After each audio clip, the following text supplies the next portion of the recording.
So, as just as a reminder, for folks who who can't make Friday meetings for whatever reason, I go ahead and record our sessions and post them on our class site, course site, so that people can get to them. Um, so I'm sorry, I caught H, our classroom puppy of the day, who's wandering around, looking a little bit like Jake sounds, still trying to wake up. Okay, couple housekeeping items. One is I should be caught up on discussion forum work. However, if I sent you a message via the feedback that I provide about missing something, right? So, for example, depending on when I read discussion, or no, that's not true. Yeah. So, oh no, that is true. Depending on when I read you, it may be the case that you haven't yet, let's say, posted your peer reply. And so, what you'd want to do once you do post your peer replies, just alert me, send me a message, because Brightspace doesn't do that. I do try to cycle back through, but given the volume of sort of digital technology coming at me, I'm not always the best at cycling back through and catching everything. Also, if there was an issue with the way that the peer reply was completed, I would have sent you a message. So, for example, I think it was on our second discussion forum peer reply.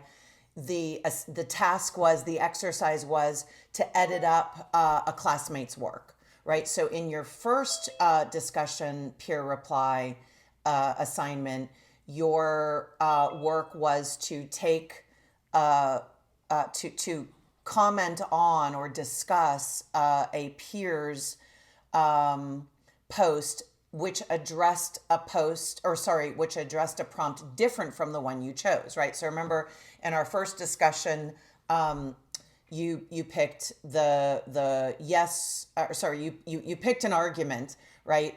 Pro or yes, women should be allowed in combat, or con, no, women shouldn't be allowed in combat, right? So you have two claims, and you have the argument for each claim, right? So you would have chosen one, and then you extract the most important features of that argument, the most important claims.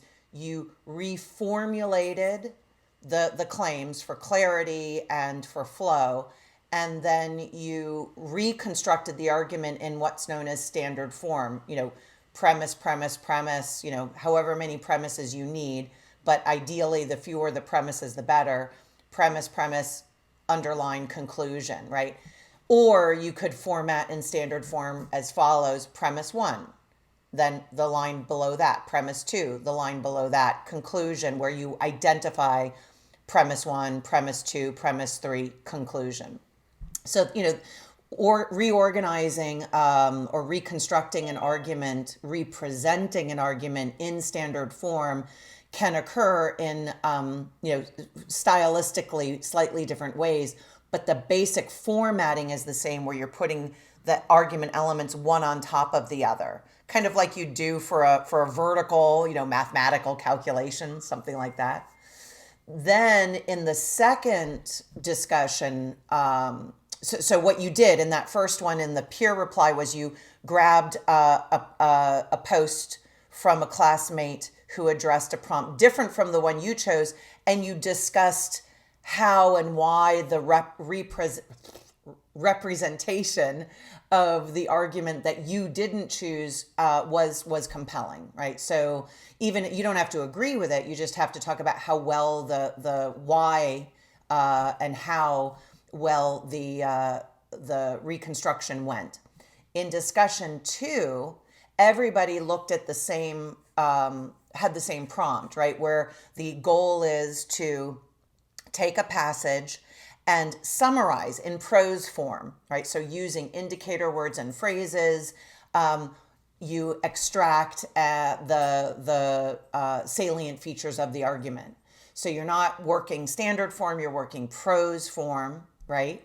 And then here's the difference between the first discussion forum peer reply and the second, namely, what you do is you take a classmate's post and you edit it for improved clarity.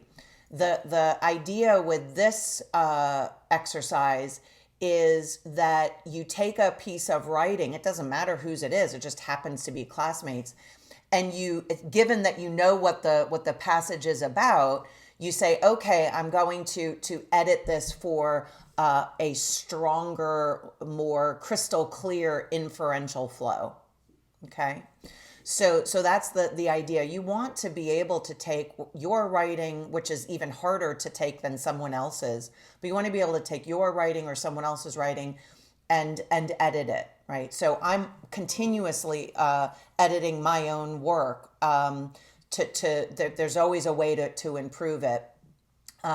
And so it's a great exercise, right? So taking someone else's work, editing it, helps you with your own editing skills, right? And it also then helps you with your skill of taking just any old piece of writing and, in our case, working on it to show very clearly what the argument is, okay? So that's discussion one. Discussion two. Any questions, problems, confusions about that before we jump into this week's Fun Fest? Okay. All right. Awesome.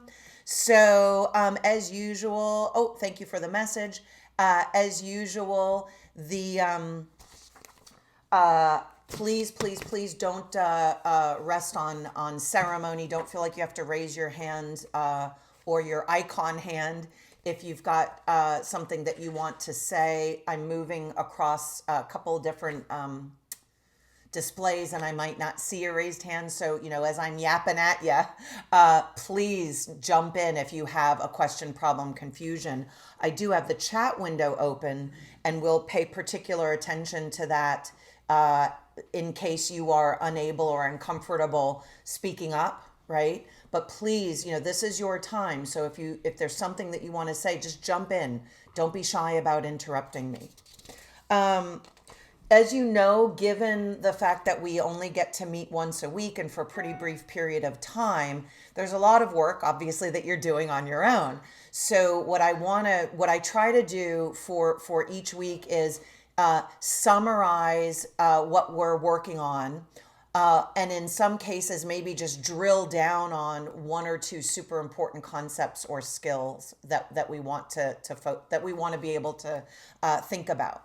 So for this week, the big ticket items for our work are the evaluation concepts of validity and strength. Those are the ways in which we can determine whether or not an argument succeeds structurally, validity, or succeeds in terms of a preponderance of relevant experiential evidence, that's strength.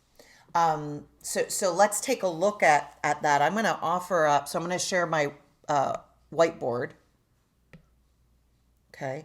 And I think we've talked about the following before, namely that the whiteboard notes I will post. I think, forgive me for not checking before we came online this morning, but I think I created a module where where you can access class notes. So I posted like last week's whiteboard notes. I think that was the first time we started using whiteboard notes. And then I'll do the same here. Also, because of the way that the Zoom program works, I can't see everybody's tile as I'm looking at my display. So just a reminder, please give me a shout or use the chat if there's something that I'm saying that you're confused about or whatever. Also, I think it should be clear from the last time we used the whiteboard, if I write something that's illegible, we all know I can do that. All right, so I'm going to start off with an overview chart. Okay, so we already know what an argument is, and what I'm going to ask us to do is to think now in terms of evaluation concepts, and then, sorry, I don't like this arrow. And then what I'll do is pause so that we can talk in some detail about each. So arguments can be evaluated as follows. So I'm going to write here evaluation concepts. An argument is either valid or invalid and is either strong or weak. Now, one way you can think about evaluating an argument is this. You can say, okay, I'll take any argument in the universe and I will test it for validity, right? If it's valid, great. I have one more step to go, depending on whether or not I know anything about the premises. If it's invalid, I can ask, oh, maybe it's invalid, but it's still strong. We'll talk about why you might approach things this way.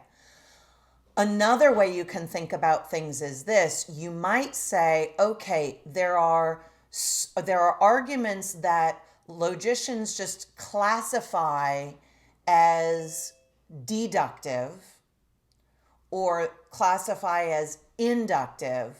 And if I know that I'm dealing with a deductive argument, I then focus exclusively on the evaluation concept validity and invalidity.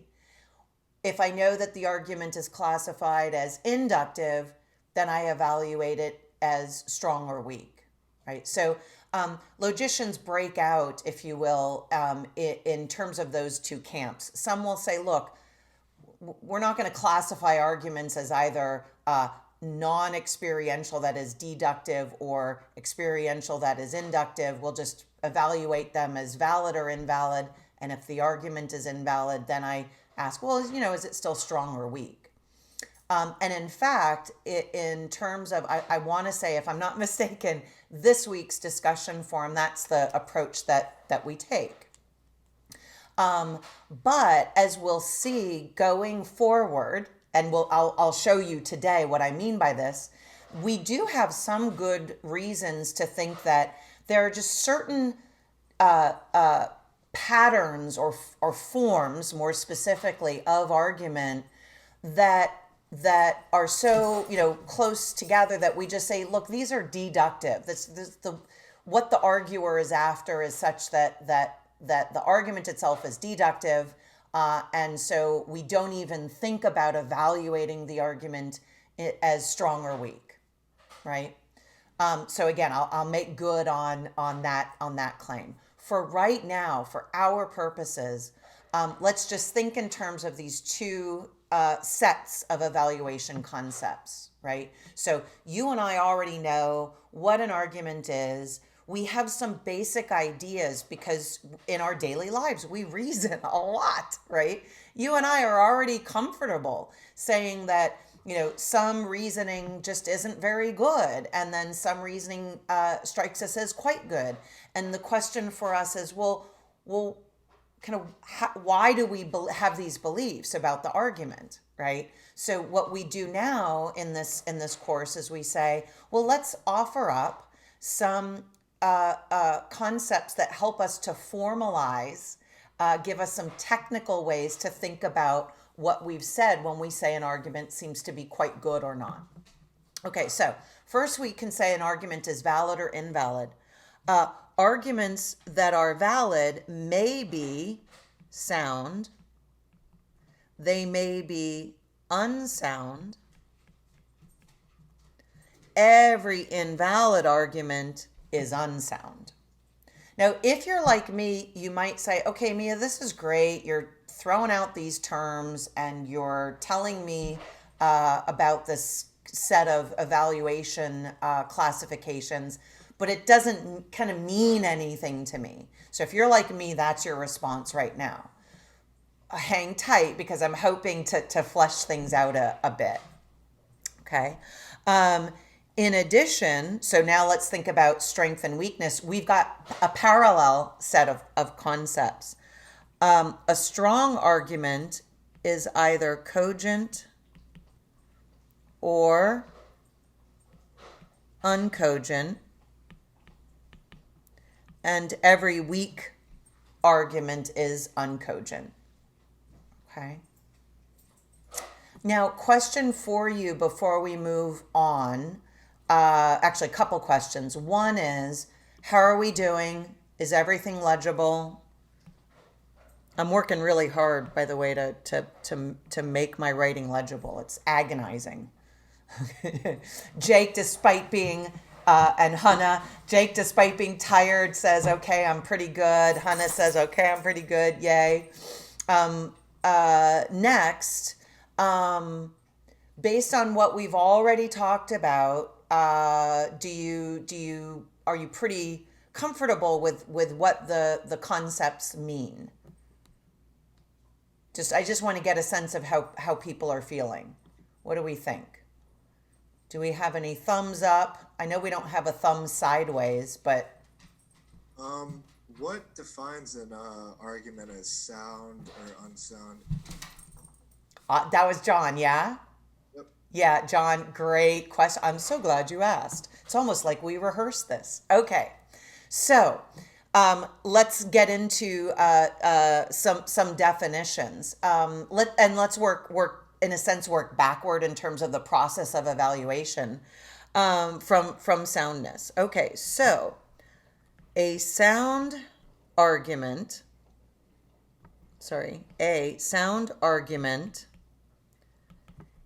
is valid and its premises or premise are true. Right? So a sound argument is validity plus. Validity plus what? Validity plus true premises. Okay. Now, we'll go back and define a valid argument shortly, but John, for the moment, how are we doing on just the definition? I'm going to give us an example.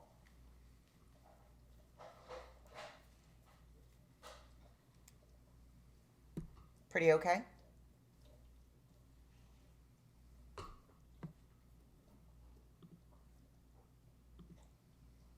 All right, I take silence as approval. Okay, are we ready for a sound argument?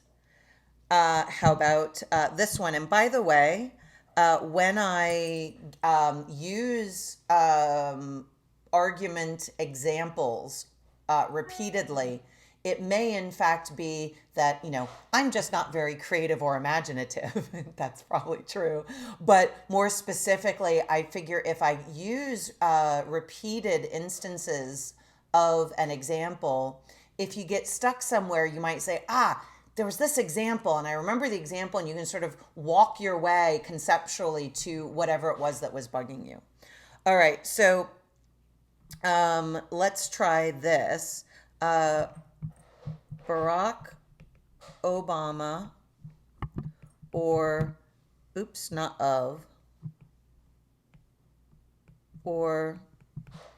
Joe Biden is the current U.S. president, right? Barack Obama is not the current U.S. president, so Joe Biden is the current U.S. president. Now, we've got the following argument form: A or B, not A, so B. This argument form, and we'll learn it in chapter 3, it's known as a disjunctive syllogism. This argument form is valid. Why is the argument form valid? Because you can't deny the conclusion on pain of contradicting your premises, right? The form itself doesn't tell you anything about whether or not the premises are actually true, right? But as we see from the Obama-Biden example, as long as we're in the time period during which Biden is president, whatever his tenure is, 4 years, 8 years, right? Whatever his tenure is, as long as he is president, that first sentence is true, right? We just, consult the record books. We also can consult the record books and see, oh, well, right, Obama was the 44th president. That was back in 2008 to 2016, right? So that's true. And the conclusion is also true. But for soundness, what's required is not just that the argument is valid, but that the premises are true. So there we've got a true set of premises, right? So does it make sense to say that first we want to know if the argument is logically or structurally correct? We then ask, are the premises true? And that's how we get to a sound argument or an unsound argument. Now, for our purposes, the vast majority of our time studying arguments that are classified as either valid or invalid, so deductive arguments, those are, we don't think about soundness, we don't worry about soundness. Now, do we want sound arguments? Yes, those are the gold standard arguments, right? Oops, sorry, I left my, hold on. Crap, where did I put, oh, here it is. Okay, so the gold standard argument is the sound argument, right? Because it's got the certainty of validity and it's got actually true premises. But when we think about so many of our beliefs, claims that we can use in arguments,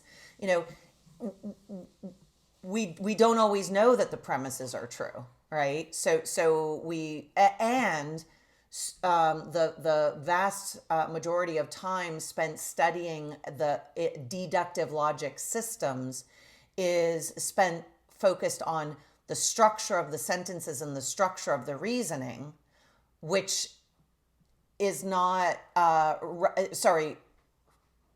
which has nothing to do with the content, okay? All right, so let me give you now an example of a valid but unsound argument, right? So the moon is made, sorry, let's do this. Here's the sound argument. And here is this unsound argument. The moon is made of blue or green cheese. Sorry, it looks like I wrote blow, but I wrote blue. I'll fix that. Blue or green cheese. The moon is not made of blue cheese. So the moon is made of green cheese. Right? Now, and I know that the first premise is false. Now, when I say you and I know, well, I have very good reason to believe. I mean, I can mount an argument to try to establish the first sentence as true, but I can just say, look, I mean, it's very unlikely that the moon is made of blue or green cheese. So I want to accept that it's true, right? The moon is made of blue cheese or green cheese. That's just false, right? But I can accept it as true for the purpose of seeing where the argument goes. Okay? So despite the fact that the first sentence is false, right? I accept it as true. And the second sentence is true, right? The conclusion follows logically. It follows by way of the premises entailing the conclusion. But the argument's first premise is false, so this argument is unsound. So soundness has to do with the content, right? Okay, so a valid argument is one whose conclusion can't be false if the premises, which I'm abbreviating here as PRR, are true. Right? So remember what we're talking about here. We're talking about,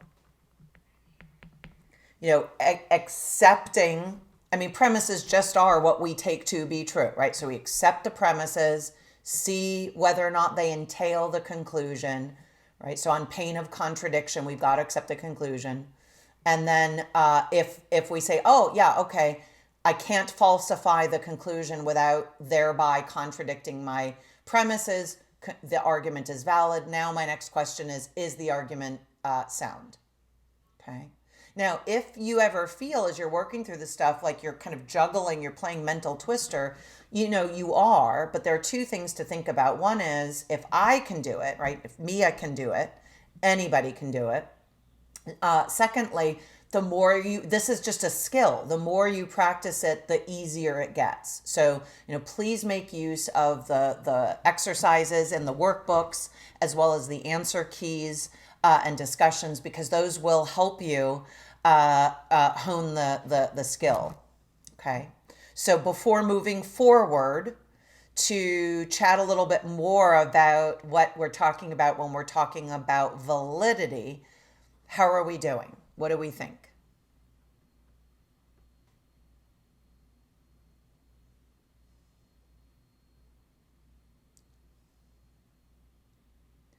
As we go forward, and this is, so once we're done with chapter 2, when we get into chapter 3, so let me just tell you where we're headed. Right now in chapters 1 and 2, we're really focused on like a bird's eye big picture view. And then starting in chapter 3, we drill down into the types of argument that are classified in such a way that we think of them as valid or invalid, right? Those are our evaluation concepts. And we're going to learn a couple of systems for interpreting sentences and then working with those sentences and with some, if you will, rules of inference to see how it is that an argument succeeds or fails, right? Then in chapters 4 and 5, we focus on the arguments that are typically classified because of their pattern and the way they proceed as inductive, and those are evaluated as strong or weak. Now, in chapter 5, we focus exclusively on weak arguments, and those, they can be really, really persuasive, but they fail. And so our study is going to be about the ways in which they fail and how we can and should avoid them. Okay, so the concepts of validity and soundness have to do with deductive arguments and systems, if you will, of deduction. Whereas strength and weakness, cogency, and so forth, that has to do with inductive arguments. their patterns of reasoning. So we see them both, as I mentioned, in chapter 2, but for our purposes, right, we're gonna drill down in chapter 3 to study two systems. And then for the deductive arguments, we're talking about chapters 4 and 5 for patterns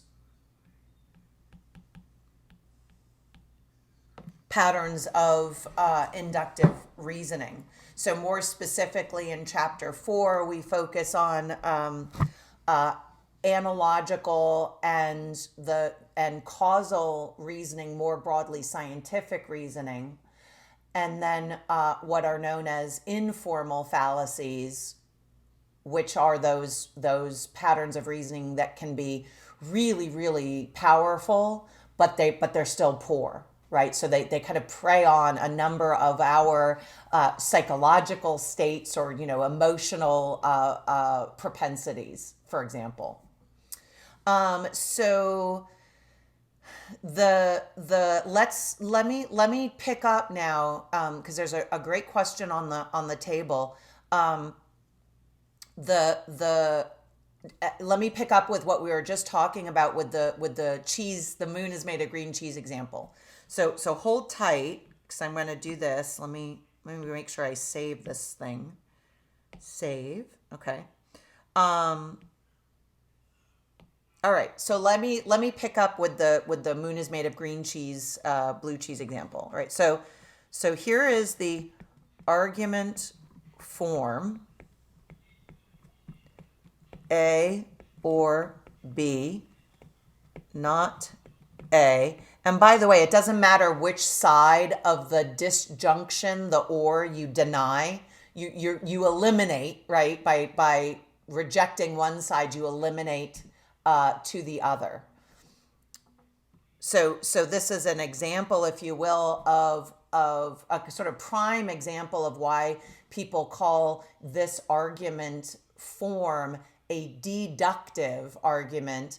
The right side of the or sentence is deducted from the or sentence itself, right? Now, it's not always, you might hear in some circles that deductive arguments are about reducing to the most simple, but that's not a complete definition, right? Deductive arguments can also build from simple to compound. Depending on what system you're in, that will make more sense. So now if we think about, let's think about what's actually true and then what we presume to be true. So let's go back to the green cheese example. So I'm just going to use a shorthand. Moon is blue cheese or green cheese.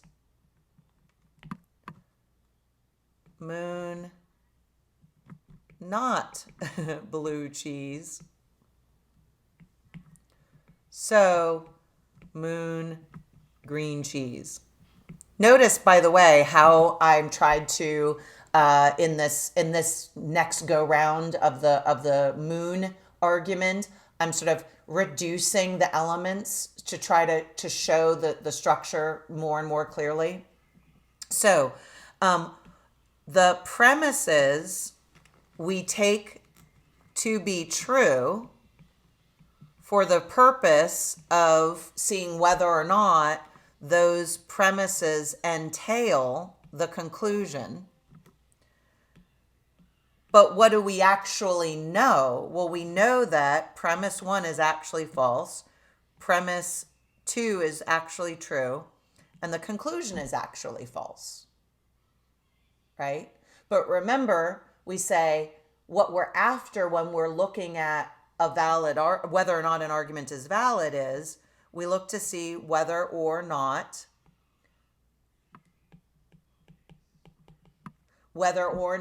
the premises entail the conclusion. So take a look at the form again, A or B, not A.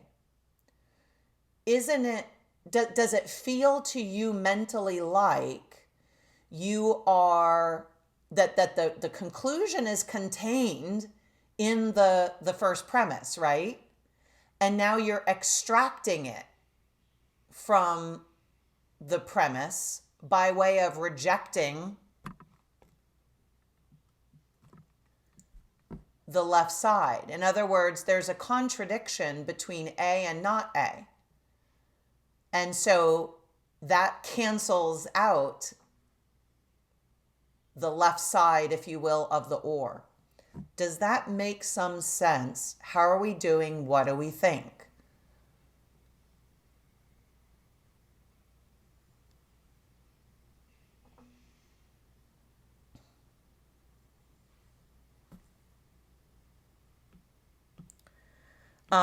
Quick question, and let me know. Thanks, Hannah. Hannah, sorry, I called you Hannah. Hannah, thank you. Quick question, and please let me know if I'm right about this. Am I right to think that we looked at a commercial, or am I think I might be thinking of another group that we looked at a commercial together? We looked at one last week for the cows or whatever. Thank you, John. Okay, so a couple of points here. I'll come back to the cows in a moment, but there are a couple of questions, or there's a request and a question on the table. So Tyler asked about me repeating what I said. Tyler, am I right to think that you're asking me to repeat how the deduction works in this case, or just and more generally what we're talking about with a valid argument? No, what you just said previously, the deduction. Okay, so is it fair to say that when we think about what's happening with this particular form, we have an either or sentence, and one part of the either or sentence, or if you think about them as connected, the A and the B are connected by the or. So the or says, look, at least one or the other is the case.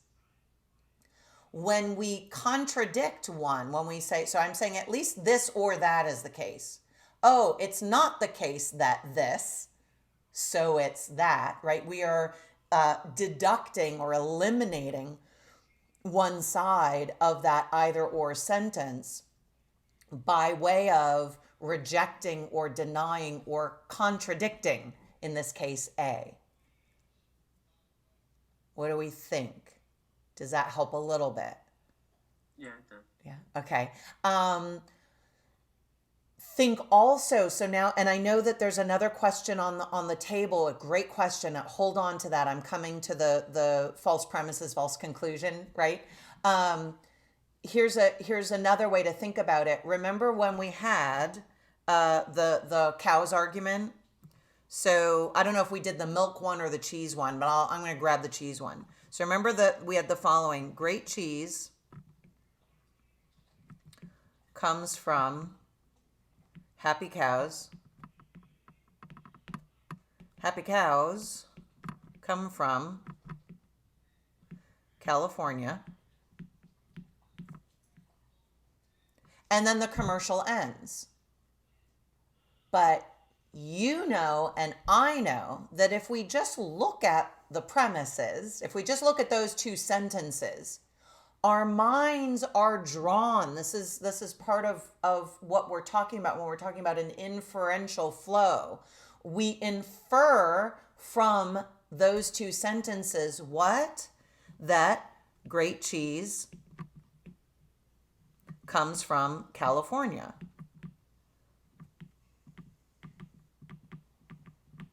Right? In other words, if, and I'm just going to abstract away here, if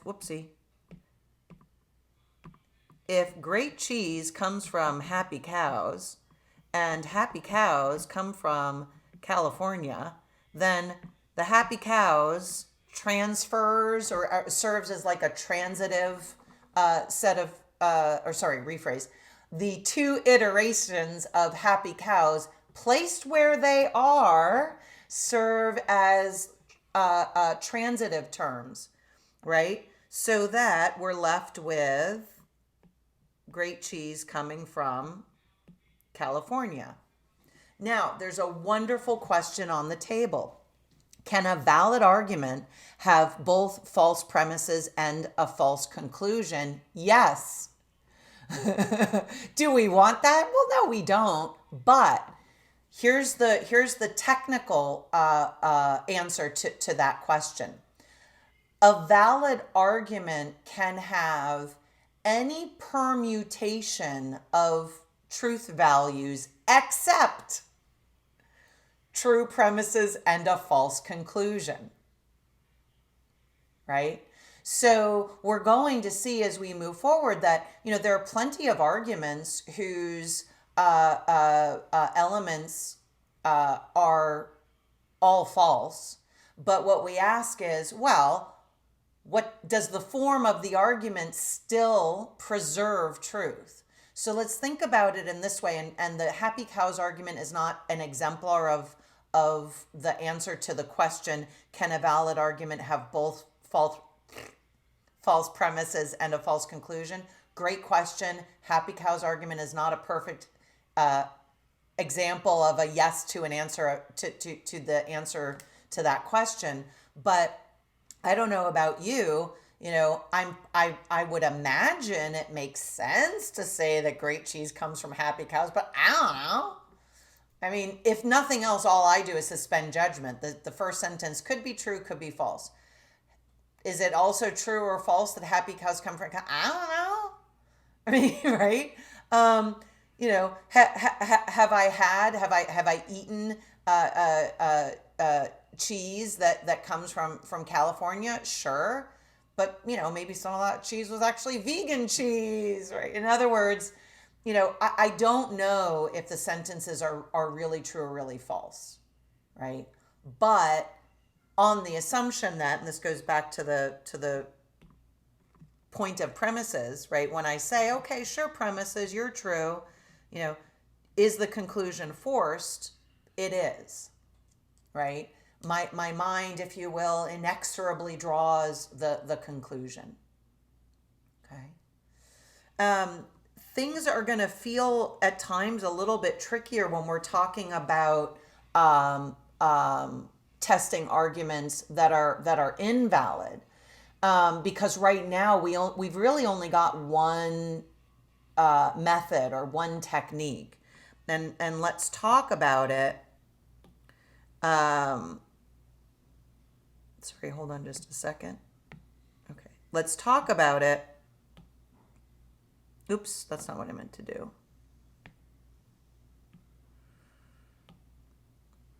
I keep doing the same thing. Sorry, folks. Hold on. I want a new whiteboard. There we go. All right, so remember, an invalid argument is one whose premises do not commit us to the conclusion. In other words, that is to say, the premises do not entail the conclusion. Here's an example. Okay, and by the way, I'm gonna sort of prey on or leverage content knowledge to nudge us in the direction of understanding what it is for an argument to be invalid. But we'll see that the form I'm going to give you is always structurally incorrect. So the form of the argument is invalid. The content is not what makes the argument invalid, but hold tight. Right. So if I have 10 pennies, I have 10 cents. I don't have 10 pennies. So I don't have 10 cents. Now hold tight. Let me give you the form of this reasoning. If A, then B, not A, so not B. Okay? Here's a way for you to think about testing an argument for validity. Ask yourself if, in response to this conclusion, I don't have 10 cents, you say something like this. You say, well, maybe, or not necessarily. In other words, just because these premises are true does not mean that you are thereby committed to the conclusion. When you find yourself saying, well, maybe, maybe not, the premises don't force you, right? You're most likely looking at an invalid argument. I say most likely because you and I might make a mistake, right? Does that make sense to say that in this case, with this argument form, we'd say, nah, maybe I have 10 cents, maybe I don't. In other words, come up with a counter, right? What is a counter example? In other words, if you say maybe, maybe not, tell me what a counter example would be.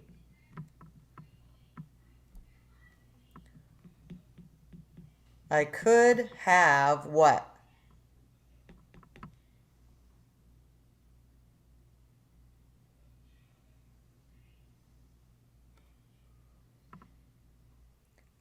I could have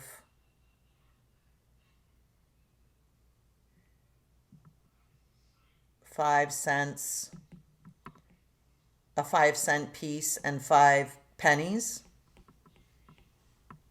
Sorry, a 5 cents piece, right? I could have a dime, right? If I have a dime, then I do have 10 cents. So my conclusion is thereby falsified. Okay, now I know we're almost to time. Let me throw one more example up, and I'd like you, and it's not the same form, but I'd like you to think about how you could keep the form of what I'm about to give you, but change out the content so that you show the conclusion is false, right? So some doctors are dentists. Some doctors are surgeons. So some dentists are surgeons. Okay, so this argument is invalid.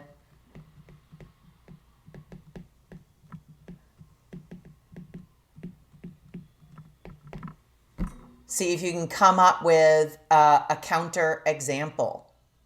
Okay. I will post something about that in an announcement a little bit later. But see if you can come up with a counter example yourself. Okay. Questions, problems, confusions. We're right at time. I don't want you to feel like you have to stick around.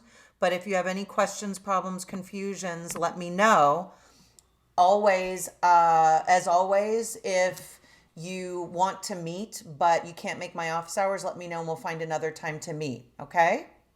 Have a wonderful weekend, everybody. Thank you. Thank you. Have a nice weekend. Thanks. Thank you.